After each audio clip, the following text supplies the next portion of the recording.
Alaska looks beautiful in wide shots, but between the birch and the ice, a baker was hunting people. The frozen ground tells that story, and it tells it because it is true.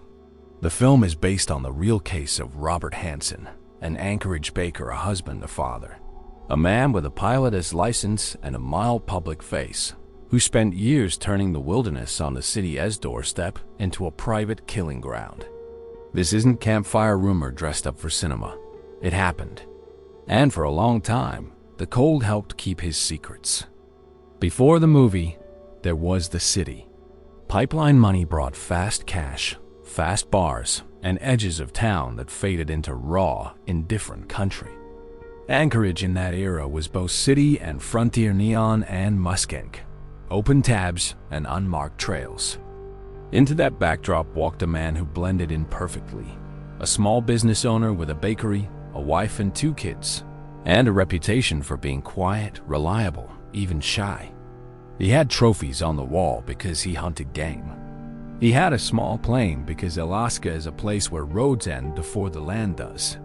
Nothing about that raised an eyebrow. Spotting a serial killer begins with humility. There is no perfect checklist, and the pop culture myths, wild eyes, obvious coldness, are usually wrong. The more dangerous pattern is ordinary on purpose. What you're really looking for is a curated double life that feels rehearsed. The nice guy, the quiet neighbor, the helpful coworker who seems crafted rather than natural. Control shows up as a hobby, not leadership, someone who needs to decide who goes where and when, bristling or punishing when that control is challenged. Their kindness tends to flow only toward people with less protection. The young, the isolated, the new to town, those in transient work. It isn't generosity, it's opportunity. You'll often see souvenir thinking, unnecessary keepsakes from intense encounters, like jewelry or IDs, explained away as nothing. There's a studied interest in forensics. Talk about leaving no trace, unusual attention to police procedure, routines that change right after news breaks about a case. Mapping and rehearsal are common. Knowing back roads too well, driving routes at odd hours just because, having private rules for where to park, enter, or exit. Most telling is escalation. Fantasies become dry runs, then events, then a pattern, with the risks quietly increasing each time. In the background, there's usually a history of cruelty or coercion that gets minimized, ex-partners or roommates describing intimidation, stalking, or threats, always framed as misunderstandings or overreactions. How do you actually spot it in real life? Watch for clusters, not single quirks. Note when image management, control needs, predatory opportunism, souvenir keeping, forensic awareness, rehearsed routes, and escalation start to overlap in one person. Pay attention to context. The same nice behavior directed only at vulnerable people is not the same as being universally kind. Trust credible disclosures from those harmed, especially when their accounts are specific and consistent over time. Document what you see, dates, places, behaviors, without confronting the person alone. If something feels wrong, raise it with the right people. Law enforcement, school or workplace security, shelter advocates. None of these signs alone proves anything, and false accusations can destroy lives, but overlapping patterns should set off internal alarms. Trust patterns over excuses. If you suspect real danger, report it. Better to be wrong loudly than right too late. His targets were the people his system was least likely to protect. He offered money. He offered a ride. Sometimes he offered the promise of a quick job. And when words stopped working, he used a gun. The pattern hardened. He abducted.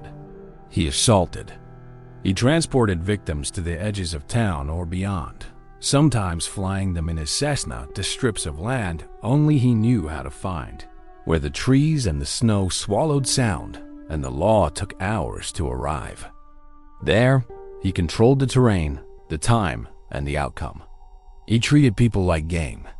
He carried a rifle and a knife, not for the wild, but for the thing inside him that wanted control to be absolute. The statistics we have are chilling precisely because they are incomplete. He ultimately admitted to murdering 17 women. Investigators suspected there were more. Some victims were recovered quickly. Others took years. Several were known for decades only by nicknames tied to where they were found. Eklot Nyani, Horseshoe Harriet, because that was all the landscape could tell.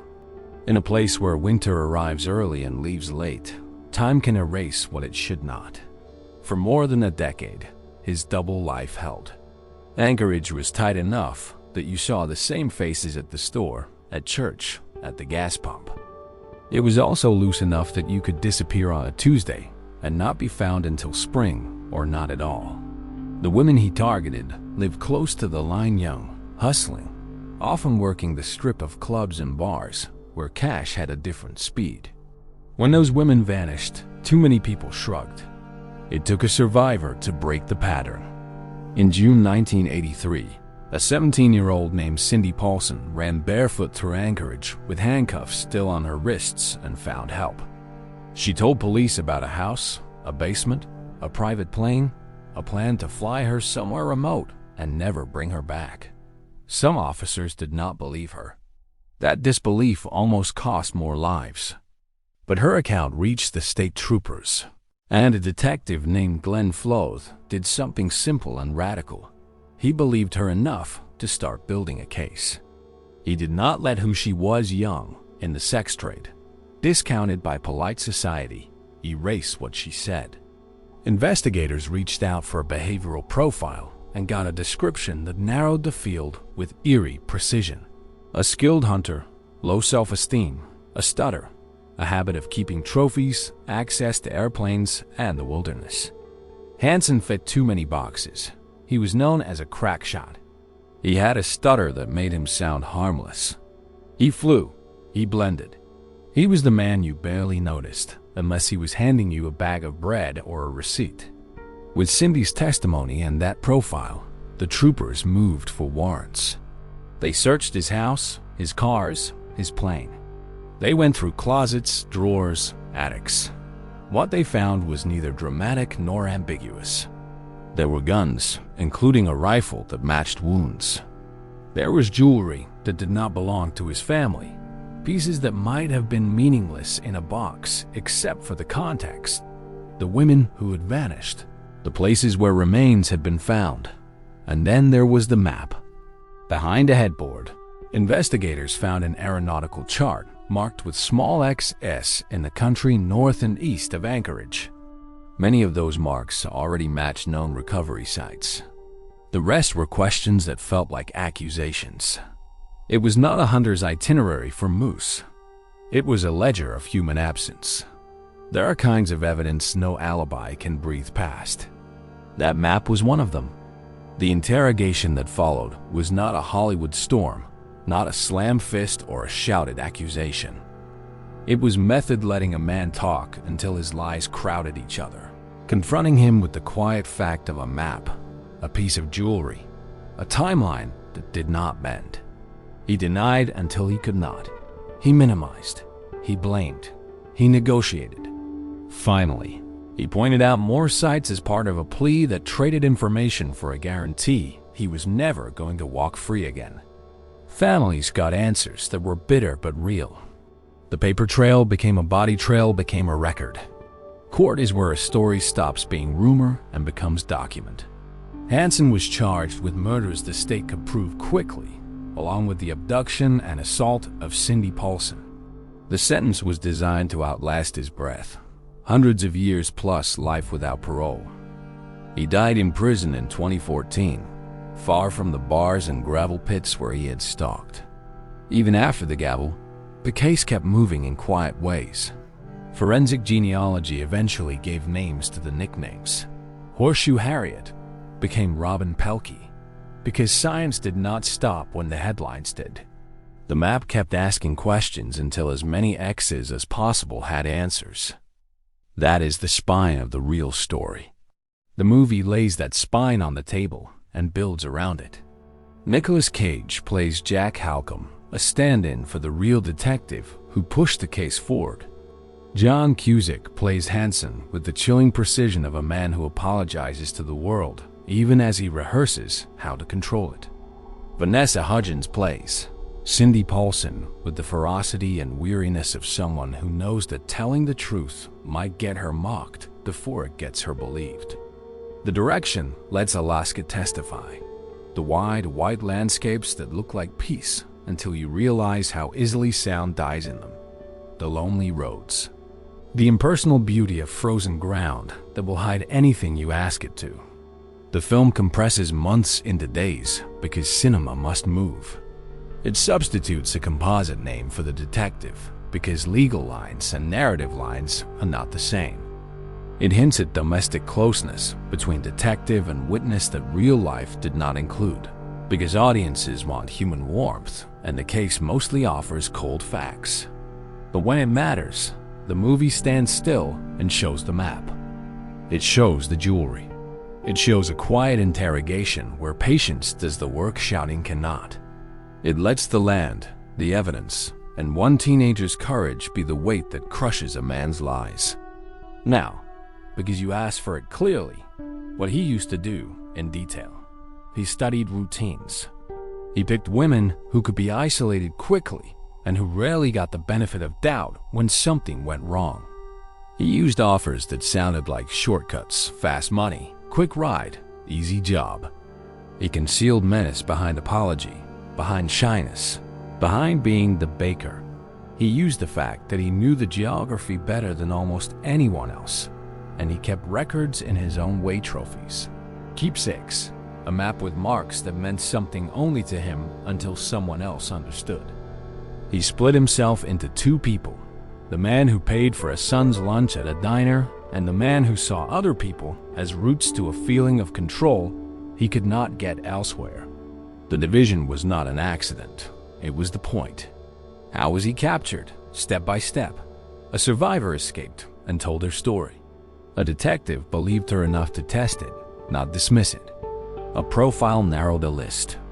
A judge signed warrants. A search turned up objects that made no sense in a kind man's house. A map matched graves. An interrogation squeezed until lies ran out of air. He confessed in pieces, then in a heap. He drew X's on the places where he had left people who deserved better. The state wrote a sentence so long it became a moral statement. He went away and never came back. So, did the movie do justice to the real story? And how much? The plain answer, yes, largely. By the core facts, who did it, how he operated, why it took so long to catch him, what broke the case, what evidence mattered, what the sentence was. The film is about 80 to 85% faithful. Where it departs, it does so for scope and speed. A fictionalized detective name, compressed timelines, a heightened proximity between investigator and witness, cleaner narrative arcs for side characters. Those choices make a 2-hour film possible. They also sometimes make the story feel meaner than real life, which is mostly paperwork, patience, and people arguing in rooms about whether a frightened teenager should be believed. But on the parts that matter to justice, the film is even closer. It centers Cindy's courage instead of burying it. It lets a map with small X's be more terrifying than a chase. It respects the quiet labor of a patient investigator. It uses the landscape the way the case did, not as wallpaper, but as evidence.